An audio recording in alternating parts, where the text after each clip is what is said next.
February 23rd, 2026. Since the U.S. Supreme Court found that the tariffs Trump levied under the International Emergency Economic Powers Act, or IEEPA, are unconstitutional, Trump has attacked the court and continued to insist he has the power to issue the tariffs that gave him economic leverage over other countries and companies. After the decision was announced on Friday, Trump announced he was putting a 10% tariff on foreign imports. Then, on Saturday, he posted that his social media announcement would serve to represent that I, as President of the United States of America, will be, effective immediately, raising the 10% worldwide tariff on countries, many of which have been ripping the U.S. off for decades without retribution until I came along, to the fully allowed and legally tested 15% level. At 7:06 this morning, Trump tried to reaffirm his unchecked power when he posted on social media, "The Supreme Court will be using lowercase letters for a while based on a complete lack of respect of the United States accidentally and unwittingly gave me, as President of the United States, far more powers and strength than I had prior to their ridiculous, dumb, and very internationally divisive ruling." He claimed that he could do absolutely terrible things to foreign countries, and that the court has approved other tariffs that can all be used in a much more powerful and obnoxious way with legal certainty than the tariffs as initially used. On Sunday, the head of the International Trade Committee in the European Parliament, Bernd Lange, posted, "Pure tariff chaos on the part of the U.S. government. No one can make any sense of it anymore. Just open questions and growing uncertainty for the European Union and other U.S. trading partners." Lange noted that it is unclear if the United States will adhere to its trade deals or even be able to at all. He proposed pausing the process of approving the EU's trade deal with the U.S. until we have a comprehensive legal assessment and clear commitments from the U.S. side. This morning, the European Parliament agreed. After the decision, officials from India postponed a trip to the U.S. to finalize a trade deal. Late last month, India and the EU completed a trade agreement that creates the largest free trade zone in the world. Experts say the deal will support economic growth in the EU and India. At 9:34 this morning, Trump threatened, "Any country that wants to play games with the ridiculous Supreme Court decision, especially those that have ripped off the USA for years and even decades, will be met with a much higher tariff and worse than that which they just recently agreed to. Buyer beware. Thank you for your attention to this matter. President Donald J. Trump." 15 minutes later, he posted, "As president, I do not have to go back to Congress to get approval of tariffs. It has already been gotten in many forms a long time ago. They were also just reaffirmed by the ridiculous and poorly crafted Supreme Court decision. President DJT." Trump's tariffs are enormously unpopular. As G. Elliott Morris noted in Strength in Numbers yesterday, an ABC News Washington Post Ipsos poll taken before the Supreme Court decision found that 64% of Americans disapprove of Trump's handling of tariffs. He had tried to shore up support for them by promising Americans a $2,000 check as a dividend from the tariffs. But as financial planner Stephen Cates told Jessica Dickler of CNBC today, tariff dividends were a long shot from the beginning. Now, he says, the odds of their moving forward are effectively zero. 82% of Americans, including 76% of Republicans, say the president must obey rulings of the Supreme Court. Morris adds that 50% of Americans think Trump's policy decisions have hurt the economy, while only 26% say they have helped. And the Washington Post reported yesterday that 60% of Americans disapprove of Trump's job performance, his lowest approval rating since shortly after the January 6, 2021 attack on the U.S. Capitol. This morning, in remarks to so-called angel families, a right-wing name for the families of Americans killed by undocumented immigrants, Trump spoke in a slow monotone as he complained about the fake polls that show his popularity falling. "We actually have a silent support," he said. Today, Jason Bieferman of Politico reported that the silent support to which right-wing figures point as evidence of their popularity is not necessarily authentic. An examination of social media accounts that pushed Nicki Minaj's new right-wing persona showed that 18,784 of the profiles boosting her content, or about 33% of them, are fake.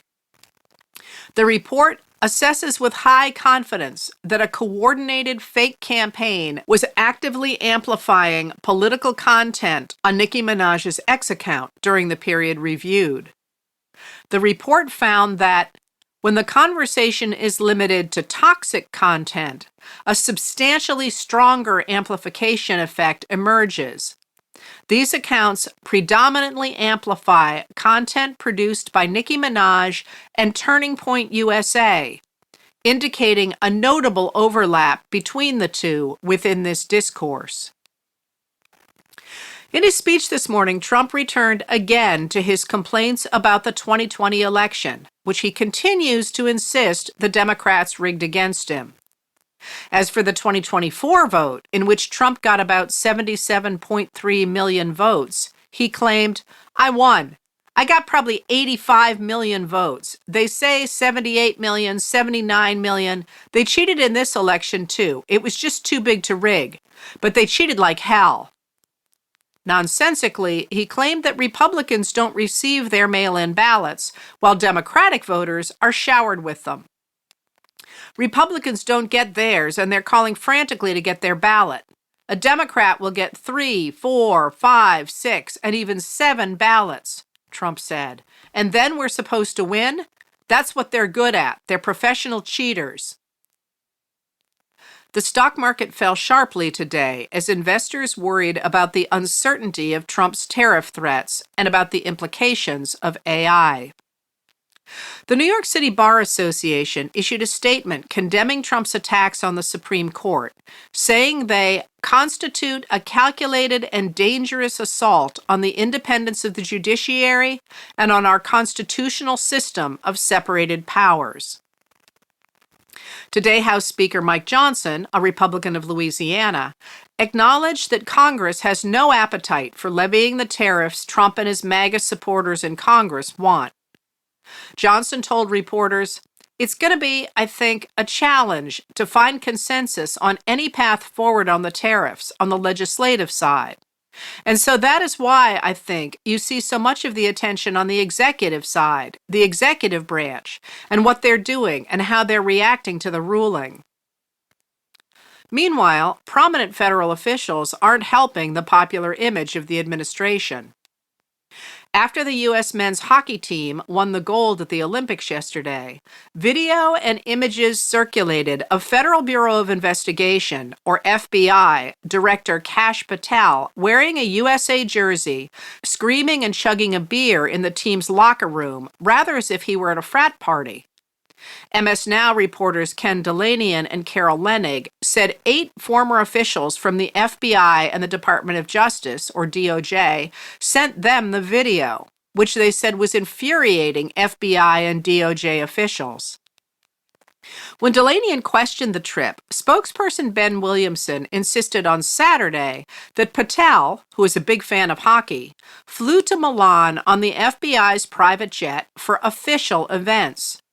Williamson even demanded that Delanian correct his false theory that Patel went to hang out at the Olympics on the taxpayer dime. Williamson did not respond after Delanian and Leonnig asked him to comment on the video. From Italy, Patel posted yesterday that the FBI is dedicating all necessary resources in the investigation of this morning's incident at President Trump's Mar-a-Lago, where an armed individual was shot and killed after unlawfully entering the perimeter. He was referring to the fact that the Secret Service shot and killed 21-year-old Austin Tucker Martin outside Mar-a-Lago on Sunday. Reporters say Martin is from a family of Trump supporters and lately had become fixated on the evil in the Epstein files. Today, Reuters reported that U.S. Ambassador to France and Monaco, Charles Kushner, has been banned from contact with members of the French government. Kushner is the father of Trump's son-in-law, Jared Kushner. Trump pardoned the elder Kushner in December 2020 after he pleaded guilty to tax evasion, lying to the Federal Election Commission, and retaliating against a federal witness. Kushner has twice refused to meet with French Foreign Ministry officials after interfering with French politics and being summoned, a breach of diplomatic protocol. Max Rigaud and Laura Kelly of The Hill reported a French official's explanation. It's a question of the basic expectations attached to the mission of an ambassador. Representative Tony Gonzalez, a Republican of Texas, is facing calls to resign after allegations that he pressured a staff member into a sexual relationship. Gonzalez, who is married and has 6 children, has denied the allegations, but published text messages are explicit and show the staffer warning him he was going too far. The woman later died by suicide. House Speaker Johnson has endorsed Gonzalez for re-election and cannot lose another Republican from the House, but pressure is mounting for Gonzalez's resignation. Judge Eileen Cannon today blocked the release of Jack Smith's report about his investigation of Trump's retention of classified documents after he left office in 2021. It is usual procedure for a special counsel's report to be made public, but Cannon is a Trump appointee who has, as legal analyst Joyce White Vance of Civil Discourse noted, done everything she can to bottle up Smith's report. Vance notes that few people initially thought there would be much new in the report, but Trump's fierce fight to keep it under wraps has led to speculation that there might be something surprising in it. It's hard to miss the glaring similarity to the Epstein files, Vance wrote, where it increasingly appears attempts to avoid disclosure were meant to protect wealthy, powerful people. Why not just release Volume 2 if Trump, as he says, is innocent? You'd think that might help him prove his case and set the matter aside once and for all. U.S. Southern Command posted today that it struck another small vessel, killing 3 people. This brings the total killed in these small boat attacks to at least 137 people. U.S. Southern Command claimed that those operating it were engaged in narco-trafficking operations, although there remains no proof of the government's allegations. Tomorrow, Trump will deliver the State of the Union address. It's going to be a long speech, he said today, because we have so much to talk about. But in a sign of his slipping control, many Democrats are skipping the speech to attend the State of the Swamp event at the National Press Club or the People's State of the Union rally on the National Mall. Ever since taking office a year ago, the president has shown no respect for the principles upon which this country is based: the constitutional separation of powers, the rule of law, and the rights guaranteed to every person under the Constitution. His actions have done tremendous harm to the American people, to our standing among nations, and to our institutions of government, Senator Angus King, an independent of Maine, said in a statement. For this reason, I cannot, in good conscience, participate in a function with this president at its center. To do so would require me to ignore all that has gone before and to pay him a measure of respect which he has not earned. I will not be attending the State of the Union address.